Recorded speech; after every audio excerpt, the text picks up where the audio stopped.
SSC से जुड़ी हुई सारी न्यूज़ और फ्री ऑनलाइन कोचिंग के लिए सब्सक्राइब करें और बेल आइकन दबाना ना भूलें सारे नोटिफिकेशन आप तक पहुंचने के लिए। तो hi friends, welcome to SSC mindset. एक बार फिर आप लोगों का स्वागत है एसएससी माइंडसेट में। और ये हमारा देखिए, हम कंप्यूटर से रिलेटेड हमारा कंप्यूटर अवेयरनेस का सेट 1 है या कहें तो पार्ट 1 है। देखिए, कंप्यूटर में मैं आपको ना कि पूरी थ्योरी की बजाय मैं सिर्फ आपको उसके क्वेश्चंस बताऊंगा और क्वेश्चंस में ही मैं आपको उनके आंसर और सॉल्व करने की कोशिश करूंगा इस वाले सीरीज़ में, ठीक है। और बाकी मैं 1-2 वीडियो में आपकी पूरी कंप्यूटर ख़त्म करा दूंगा, जो अभी नहीं डालूंगा मैं, क्योंकि कंप्यूटर इतना बड़ा सब्जेक्ट नहीं है ना, इतने क्वेश्चन आते हैं उससे रिलेटेड। बेसिक चीज़ें वो पूछता है बिल्कुल, जो MS वर्ड, MS ऑफिस और आपका पेंट वगैरह पूछेगा, थोड़ा हार्डवेयर्स के बारे में पूछेगा, ज़्यादा नहीं पूछता है वो, थोड़ा सा पूछ लेगा सॉफ्टवेयर क्या होता है, ये क्या होता है, बस ऐसे वाले उसमें आते हैं। तो उसी से रिलेटेड हम ये क्वेश्चन देखेंगे, ठीक है। तो चलिए शुरुआत करते हैं बिना कोई वक्त गवाए हुए। तो पहला क्वेश्चन आपको क्या दिख रहा है? पहला क्वेश्चन हमारा कह रहा है कि द मेटल और plastic case that holds all the physical parts of the computer is the.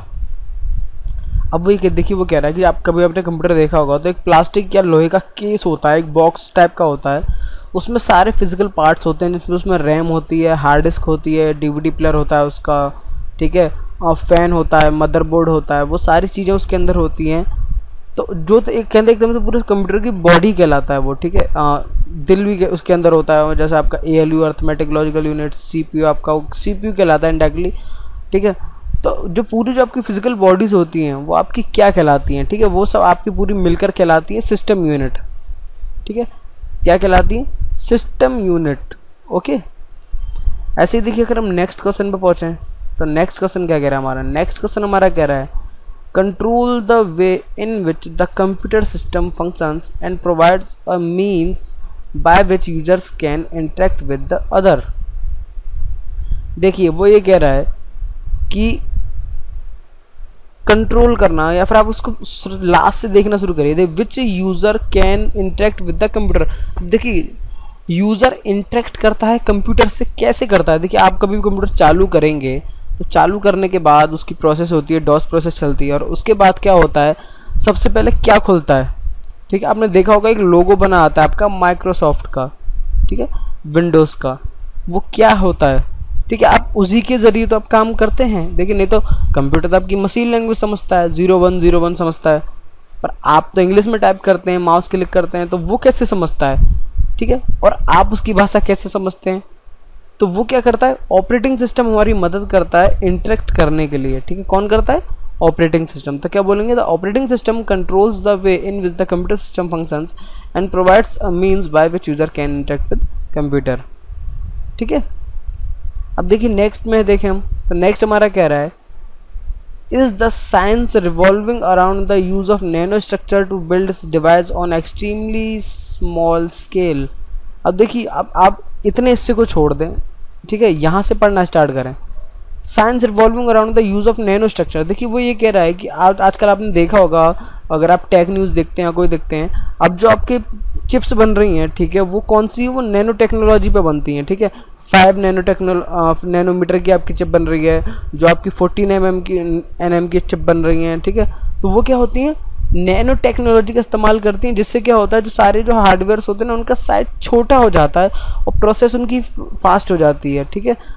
तो ये है आजकल चल रहा है, इस पे वर्क चल रहा है, ठीक है। बहुत स्मॉल स्केल में वो क्या है, बड़ी डिवाइसेस को बना देते हैं, ठीक है।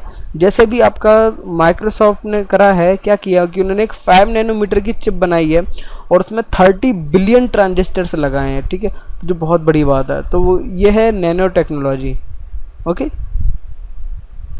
उसके बाद आपका आता है servers are computer that provide resources to the other computers connected to a, ठीक है। अब देखिए, वो क्या कह रहा है कि जो सर्वर होता है, ठीक है, आपने देखा होगा कभी ऑफिस में होते हैं, उनमें क्या होता है, एक मेन कंप्यूटर होता है जो सर्वर होता है, ठीक है। वो सारे कंप्यूटर से जुड़े हुए होते हैं, ठीक है, सारे कंप्यूटर से जुड़े हुए होते हैं, और फिर वो क्या करता है, वो कंप्यूटर को जोड़ देता है नेटवर्क से, ठीक है, जिससे हम सर्वर पे आ जाते हैं और सर्वर पे हम काम करने लगते हैं और नेटवर्क से जुड़ जाते हैं, ठीक है। तो वो नेटवर्क के थ्रू जुड़ते हैं। तो ये आपका क्या कहलाता है? The server are computer that provide resources to the other computers connected to a network, ठीक है। ऑप्शन क्या होगा आपका? नेटवर्क। ऐसे नेक्स्ट हमारा क्वेश्चन है word processing, spreadsheet and photo editing are the example of, ये सारे क्या एग्जाम्पल है? देखिए माइक्रोसॉफ्ट ऑफिस क्या है आपका, ठीक है, फोटो एडिटिंग मतलब फोटोशॉप आपका, एडोब फोटोशॉप वो क्या है, स्प्रेडशीट्स आप इसके लिए मैं पावर पॉइंट का एग्जांपल ले लीजिए, ठीक है, वो क्या होता है आपका, वो सब आपके एप्लीकेशन सॉफ्टवेयर हैं। देखिए सिस्टम सॉफ्टवेयर अलग होते हैं, वो आपका सिस्टम सॉफ्टवेयर नहीं है, ठीक है, और सिस्टम सॉफ्टवेयर आपका होता है जो लैंग्वेजेस होती हैं वो हेल्प करते हैं। ऑपरेटिंग सिस्टम आपको पता है, मैंने बताया था, उबंटू हुआ आपका, लाइनक्स हुआ, ठीक है, आपका माइक्रोसॉफ्ट विंडोज़ हुआ, iOS मैक हुआ, ये सब आपके ऑपरेटिंग सिस्टम होते हैं, ठीक है, ये आपके नहीं होते। एप्लीकेशन सॉफ्टवेयर वो होता है जो हम अपने कंप्यूटर के अंदर सॉफ्टवेयर यूज़ करते हैं, जैसे माइक्रोसॉफ्ट ऑफिस, एडोब फोटोशॉप, ठीक है, ये सब आपके एप्लीकेशन सॉफ्टवेयर होते हैं, ठीक है। नेक्स्ट की हम बात करें तो देखिए नेक्स्ट क्या कह रहा है हमारा, नेक्स्ट है कि which one is not example of input unit, ठीक है, इन सब में से आपको बताना है कि कौन सा इनपुट यूनिट नहीं है।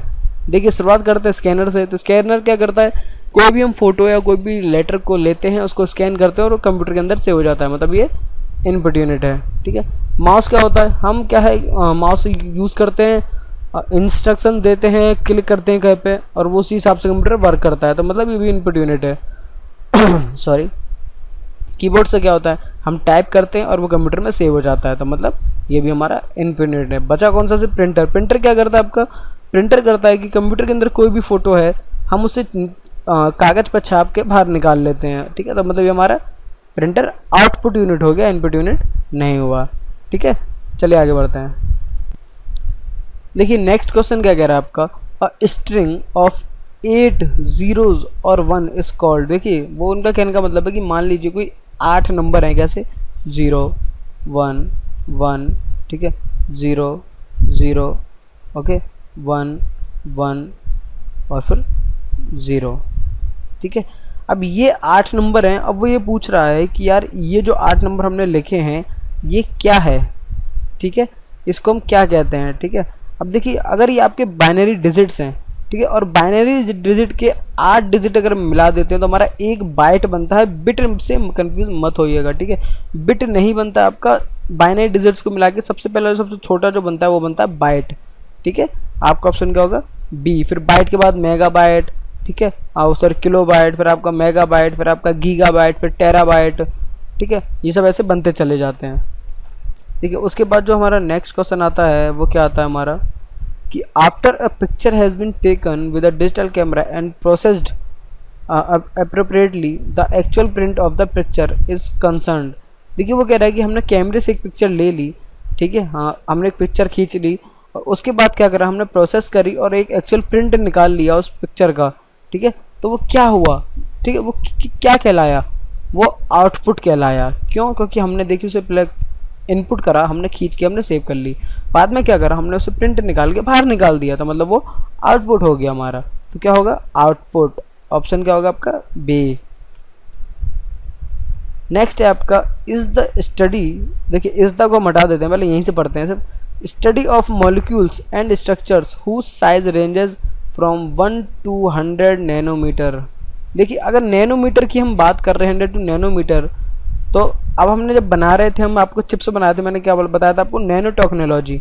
यहाँ पर हम बात कर रहे हैं स्टडी की, तो क्या बनेगा हमारा, नैनो साइंस, ठीक है। माइक्रो साइंस नहीं होगा हमारा, माइक्रो इलेक्ट्रॉनिक्स नहीं होगा, कंप्यूटर फॉरेंसिक्स नहीं होगा, आर्टिफिशियल इंटेलिजेंस अलग है आपका, क्या होगा, नैनो साइंस, ठीक है। ऑप्शन क्या आपका, ए।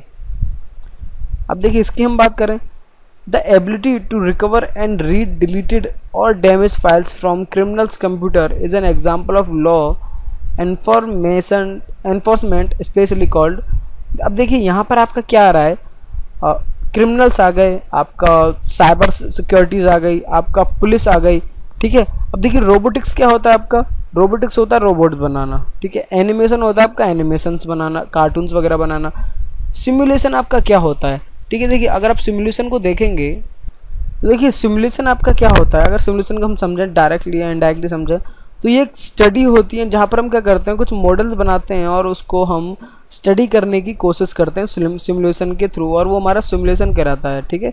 कोई भी प्रोडक्शन हम करते हैं कंप्यूटर मॉडल के लिए, ओके। और अब बचा क्या आपका, कंप्यूटर फॉरेंसिक। तो कंप्यूटर फॉरेंसिक आपका क्या होता है, जब आप कोई भी कंप्यूटर की हेल्प से किसी केस या किसी क्रिमिनल या किसी इलीगल चीज़ को इन्वेस्टिगेट करते हैं या उसे ख़त्म करने की कोशिश करते हैं, वो आपका कंप्यूटर फॉरेंसिक कहलाता है, जो आजकल हमारे इंडिया में बहुत अच्छी तरह से काम कर रहा है। ठीक है, साइबर सेल बन गए हमारे। ठीक है, तो वो वहाँ पर हैकर्स जाकर क्या आपके कई सारी डार्क वेब हुआ, आपका डीप वेब हुआ, इन सब में जो इलीगल चीज़ें चल रही हैं उनको ख़त्म करने की कोशिश करते हैं। देखिए डार्क वेब वगैरह जो है ये हमारे लिए इम्पोर्टेंट नहीं है, पर आप इनसे दूर ही रहें तो बेहतर होगा। ठीक है, और आगे चलते हैं हमारे लिए। देखिए नेक्स्ट क्वेश्चन जो है, हम एसएससी वाले हैं तो हम सिर्फ इस पर ध्यान देंगे। The fill in the blanks state that a foreign key must either match a primary key value in other relation or it must be null। ठीक है, अब देखिए वो क्या कहना चाह रहा है। अब हम यहाँ से इसको छोड़ देते हैं यहाँ तक। ठीक है, यहाँ से पढ़ते हैं, foreign key must either match a primary key value in other relation or it must be null। ठीक है, अब देखिए हम ऑप्शंस को देखते हैं। ऑप्शंस में क्या है, entity integrity rule, referential integrity constant, action assertion और कंपोजिट एट्रीब्यूट। ठीक है, ठीक है, तो देखिए आपका एंटिटी इंटीग्रिटी रूल क्या कहता है। एंटिटी इंटीग्रिटी रूल ये कहता है कि आपकी देखिए जितनी भी जो प्राइमरी वैल्यूज़ हैं, जो प्राइमरी की वैल्यू है वो उसकी रो में कहीं भी मैच नहीं करनी चाहिए। ठीक है, उसकी रो में मैच नहीं करनी चाहिए। वो फॉरेन की यूज़ कर सकती है। फॉरेन की का मतलब कोई बाहर से कोई की आ सकती है, उससे वो मैच कर सकती है, या फिर वो नल हो सकती है, पर वो आपकी जो रो वाली जो लाइन है उस रो में वो नहीं करनी चाहिए मैच। ठीक है, अब देखिए अगर हम स्टेटमेंट को देखें तो स्टेटमेंट भी आपका यही कह रहा है कि फॉरेन की must either match a primary की, ठीक है, और अनदर रिलेशन और इट मस्ट बी नल। ठीक है, तो आपका ऑप्शन क्या होगा, सॉरी हिचकी आ गई, ए। ठीक है, अब देखिए नेक्स्ट क्या आपका, नेक्स्ट आपका क्वेश्चन है कि एन एप्लेट। ठीक है, एप्लेट क्या है। ठीक है, अगर एप्लेट को हम देखें तो ऑप्शन में क्या है, is an integrated program that runs on the client. ठीक है, ये नहीं होगा, वो हमारा गलत है एकदम, क्योंकि जो हमारे सॉफ्टवेयर्स होते हैं वो भी इंटीग्रेटेड प्रोग्राम होते हैं जो क्लाइंट के ऊपर वर्क करते हैं। ठीक है, और नेक्स्ट हमारा tracks the number of visitors to a website. ठीक है, तो ये एकदम सही है। हमारा एप्लेट का काम यही होता है, जब भी आपने देखा होगा वेबसाइट के नीचे एक नंबर्स लिखे आते हैं कि यार इतने लोगों ने आज विजिट करा है, तो वो एप्लेट काम करता है। ठीक है, तो ये होगा हमारा कि attract the number of a visitor to a website, तो ऑप्शन क्या हमारा बी। ठीक है, चलिए आगे बढ़ते हैं। और देखिए अब नेक्स्ट हमारा क्वेश्चन क्या है, 13 है, वो कह रहा है कि या फिर इसे हम छोड़ देते हैं यहाँ तक, क्योंकि फिल इन द ब्लैंक्स उधर प्रॉब्लम होती है। यहाँ से पढ़ते हैं, boot sector virus execute when a computer boots up because it resides in the boot sector of a floppy disk और थे master boot record of a dark disk hard disk. देखिए अब वो क्या कह रहा है, देखिए अब वो पूछ रहा है कि हमें बताना है, ठीक है, कि बूट सेक्टर वायरस, ठीक है, नॉर्मली होता क्या है। ठीक है, कौन सा वायरस होता है, एक बूट सेक्टर वायरस आपका क्या कहलाता है। ठीक है, वो करता क्या है, वो एग्जीक्यूट होता है जब भी हम कंप्यूटर को बूट करते हैं या स्टार्ट करते हैं जब भी। ठीक है, और जो बूट होता है, ठीक है, वो या तो किसी के भी थ्रू आ सकता है आपका, जो बूट सेक्टर वायरस है आपका वो कैसे भी आ सकता है। ठीक है, तो वो हमारा क्या कहलाता है। ठीक है, यही देखेंगे हम। तो देखिए मैं आपको अगर क्लियरली एक बात बता दूं कि बूट सेक्टर वायरस खुद में एक वायरस का नाम है। ठीक है, वो किसी नाम से नहीं जाना जाता, पर एक वायरस ऐसा हो सकता है जिसमें प्रॉपर्टीज़ होती हैं बूट सेक्टर वायरस की, और उसे हम कहते हैं मल्टीपार्टाइड वायरस। मल्टीपार्टाइड वायरस क्या होता है, जो कई तरह के वेज से कंप्यूटर को इन्फेक्ट कर सकता है। उसके अंदर उसकी एक प्रॉपर्टी होती है बूट सेक्टर वायरस की, मतलब वो कई तरह के वायरस की तरह काम कर सकता है। ठीक है, तो अब वो आ सकता है, अदरवाइज ये खुद में एक नाम है अब बूट सेक्टर वायरस, इसलिए यहाँ पर system virus, Trojan horse virus और फाइल वायरस ये सब गलत है। आपका ऑप्शन होगा नन ऑफ दीज। ठीक है, अब देखिए आगे बढ़ते हैं। अगर आगे हम इसकी बात करें तो नेक्स्ट क्वेश्चन हमारा कह रहा है which error detection method uses one's complement arithmetic. ठीक है, अब देखिए सबसे पहले तो आपको ये समझना पड़ेगा कि वंस इम्प्लीमेंट अर्थ या कॉम्प्लीमेंट अर्थमेटिक, ठीक है, क्या होती है और एरर डिटेक्शन हमें क्यों ज़रूरी है उसके लिए। ठीक है, तो देखिए आपका जो वंस कॉम्प्लीमेंट सिस्टम या फिर वंस कॉम्प्लीमेंट अर्थमेटिक होता है वो क्या होता है, वह एक सिस्टम होता है नेगेटिव नंबर्स का। ठीक है, मतलब उसमें क्या करता है, वो जो आपकी जितनी भी बिट्स होती हैं ना, बाइट्स होती हैं, वो उनको कन्वर्ट कर देता है एक बाइनरी नंबर्स में। ठीक है, 0 1 0 1 ऐसे करके, और उस पर जो नंबर्स आपके नेगेटिव नंबर्स को रिप्रेजेंट करते हैं या इन्वर्स शो हो जाते हैं बाइनरी रिप्रेजेंटेशन में, ठीक है, अपने ही पॉजिटिव नंबर के, मतलब कई सारे हम चेंज कर रहे हैं तो कुछ तो पॉजिटिव रह जाएंगे और कुछ उसी की तरह की नेगेटिव में कन्वर्ट हो जाते हैं। तो वो हमारी ये कॉम्प्लीमेंट कहलाते हैं। ठीक है, और ये देखिए हम इसे बताएं तो बिट का कॉम्प्लीमेंट होता है। ठीक है, बाइट्स का नहीं होता है, बिट का होता है। अब इसमें आपको दिख रहे हैं कि इसमें अगर एरर हमें पता करना हो तो हम कौन सा मेथड यूज़ करेंगे। ठीक है, देखिए अब उससे पहले हमें क्या है, सारे ऑप्शन आपके जानने पड़ेंगे। ये ऑप्शंस होते हैं, देखिए सिंपल पैरिटी चेक में अगर आपको बता दूं तो पैरिटी चेक क्या होता है। पैरिटी सिर्फ ये चेक करता है कि जो हमने ट्रांसफ़र या ट्रांसफॉर्म करा है जो डाटा हमारा, वो एकदम एक्यूरेट है या नहीं है, बस वो ये चेक करेगा। ठीक है, चेकसम क्या करता है कि देखिए कहीं भी अगर आपके कोई भी एरर में नेगेटिव वैल्यू आ रही होगी तो उनको ये क्या करता है, ऐड कर देता है दूसरे नंबर से और उनको पॉजिटिव में कन्वर्ट कर देता है। ठीक है, और 2 डायमेंशनल पैरिटी चेक होता है जब वो दोनों तरफ से चेक करता है, आपके अपवर्ड में भी और बैकवर्ड में भी, डाउनवर्ड में भी। तो ऐसे आपके 2 डायमेंशनल पैरिटी चेक होते हैं। CRC क्या होता है आपका, देखिए अगर CRC की बात करें तो उसकी फुल फॉर्म होती है आपकी साइकिल रिडंडेंसी चेक। अब देखिए इसमें क्या होता है, ये आपका सिर्फ तब यूज़ होता है जब आपकी कोई भी जो एरर आती है वो कॉमन जो कब आती है डिजिटल नेटवर्क्स में और स्टोरेज डिवाइसेस में, जब अचानक से या गलती से जो आपका रॉ डेटा है वो आपका खराब हो जाए या फिर आपका बदल जाए। ठीक है, तब हम उन्हें चेक करते हैं। और ये काम कैसे करता है, ये क्या करता है कि छोटी छोटी डाटा एंट्रीज बनाता है और उनको वैल्यू से मिलाकर चेक करने का कोशिश करता है, मतलब साइकिल की तरह एक वर्क करता है ये। ठीक है, ये होता है आपका CRC। अब देखिए अब ये एरर जो आते हैं आपके वंस कम्प्लीमेंट अर्थमेटिक में, वो एरर आते क्या हैं, देखिए जब क्या वो कन्वर्ट करते हैं ना तो आपका 1 आता है, 0 आता है, 001 आता है, 110 आता है। पर कभी कभार क्या होता है कि अगर -0 आ जाए तो वो आपका एक एरर कहलाता है। -1 चलेगा पर -0 नहीं आना चाहिए। तो उस -0 को ख़त्म करने के लिए वो क्या करते हैं, कैसे ख़त्म करेंगे, क्योंकि नेगेटिव है, मैंने क्या बताया, कुछ ऐड कर दो। अगर हम -0 में +1 कर दें तो हमारा 1 हो जाता है, इसलिए हम क्या करते हैं, चेक सम करते हैं। ठीक है, क्या करेंगे, चेक सम। हमारा ऑप्शन क्या है, चेक सम। ठीक है, ऐसे ही नेक्स्ट आपका है, देखिए नेक्स्ट क्या कह रहा है कि a result of a computer virus can not lead to. ठीक है, अब वो देखिए आपका अगर कंप्यूटर में कोई वायरस आ जाए तो वो क्या क्या ख़राब कर सकता है। ठीक है, अब देखिए डिस्क क्रैश कर सकता है, आपका डाटा उड़ सकता है सारा। मदरबोर्ड क्रैश कैसे होता है, देखिए मदरबोर्ड के अंदर आपके ट्रांजिस्टर्स वगैरह लगे हुए हैं, सब चीज़ लगी हुई हैं। मदरबोर्ड आपका कैसे ख़त्म कर सकता है, जब एक कंप्यूटर वायरस है और मदरबोर्ड आपका फिजिकल एक एंटिटी है तो वो फिजिकल एंटिटी ख़त्म नहीं हो सकती। ठीक है, तो ये आपका ऐसा नहीं ख़त्म कर सकता, मतलब आपका ऑप्शन तो हो गया ये सही है। ठीक है, पर अब देखिए करप्शन ऑफ प्रोग्राम भी करप्ट होते हैं। देखिए जितने भी आपके सॉफ्टवेयर्स होते हैं वो सारे एक प्रोग्राम ही होते हैं। ठीक है, और जब आपको सॉफ्टवेयर को कोई करप्ट हो जाता है वायरस के जरिए तो वो आपका करप्शन ऑफ प्रोग्राम ही कहलाता है। ठीक है, और डिलीट ऑफ फाइल्स में बहुत नॉर्मली है कि हमारी वायरस आ गया हमारे अंदर और हमने सारी फाइल्स अपनी खो दी। ठीक है, ऐसे नेक्स्ट देखिए क्या कह रहा है, the network interface card of LAN is related to the following layer of OSI model.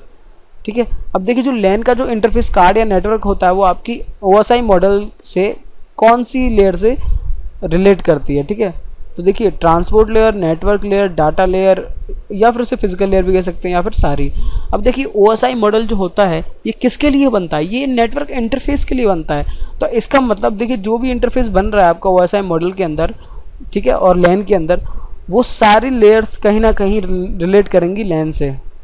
ठीक है, सारी लेयर्स की जरूरत पड़ती है आपके लिए। ठीक है, लैन में ट्रांसपोर्ट भी होगा, नेटवर्क भी होगा, डाटा लिंक भी होगा। तो मतलब आपका आंसर क्या होगा, ऑल ऑफ दीज। ठीक है, अगर हम नेक्स्ट बात करते हैं हमारे 17 क्वेश्चन की, तो वो कह रहा है कि which of the following does not describe a data warehouse. ठीक है, अब देखिए सबसे पहले तो आप ये समझिए कि डाटा वेयर हाउस होता क्या है। देखिए अगर आप डाटा वेयर हाउस की आप डेफिनेशन पढ़ेंगे ना कहीं पर भी बुक्स में, तो आपको क्या बताएगी कि डाटा वेयर हाउस आपका subject oriented, integrated, time variant और नॉन कलेक्टिव आपका एक वेयर हाउस होता है। ठीक है, ये आपकी उसकी डेफिनेशन होती है। पर अब देखिए यहाँ पर आपका ऑप्शन देखे तो सब्जेक्ट ओरिएंटेड होता है, क्यों, क्योंकि देखिए डाटा हम सब्जेक्ट, क्या सब्जेक्ट है उसका, उस हिसाब से हम डाटा को कलेक्ट कर सकते हैं। ठीक है, और इंटीग्रेटेड भी होता है हमारा कि यार कौन कौन सा इंटीग्रेशन, कौन कौन सी इंटीग्रेटेड कैटेगरीज वहाँ पर यूज़ हो रही हैं।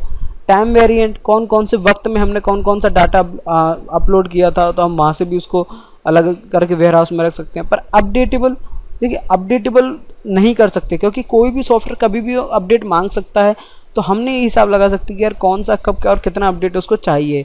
तो ठीक है, इस हिसाब से हम उसे डाटा वेयर हाउस से हम उसे डिस्क्राइब नहीं कर सकते। तो हमारा ऑप्शन क्या होगा, हमारा ऑप्शन डी। ठीक है, 18 क्वेश्चन की अगर हम बात करें तो देखिए वो क्या कह रहा है, हमारा 18 क्वेश्चन हमारा कह रहा है, ठीक है, कि which of the following is a true local design. ठीक है, which of the following is true. देखिए local design is a software dependent in a distributed database, database is stored in a physical location. ठीक है, अब देखिए यहाँ पर वो क्या कह रहा है कि जो लॉजिकल डिज़ाइन होते हैं आपके वो सॉफ्टवेयर डिपेंडेंट होते हैं। ठीक है, और in distributed database, database is stored in physical locations. ठीक है, अब देखिए अगर आप यहाँ पर आप ध्यान दें तो लॉजिकल डिज़ाइंस क्या होते हैं, देखिए जो हमारे सॉफ्टवेयर के अंदर होते हैं सारे। ठीक है, और लॉजिकल डिज़ाइन देखिए हम जैसा बनाएंगे उस हिसाब से हमारा सॉफ्टवेयर काम करेगा, और जैसा हमें सॉफ्टवेयर चाहिए अगर उस हिसाब की हम लॉजिकल डिज़ाइन नहीं करेंगे तो हमारा काम नहीं बनेगा। तो इसका मतलब लॉजिकल डिज़ाइन आपकी सॉफ्टवेयर डिपेंडेंट होती है, और जो सॉफ्टवेयर होता है वो भी आपका लॉजिकल डिज़ाइन पे बेस्ड होता है। ठीक है, ये दोनों एक दूसरे पर डिपेंडेंट होती हैं, इसका मतलब आपका ये आंसर सही है।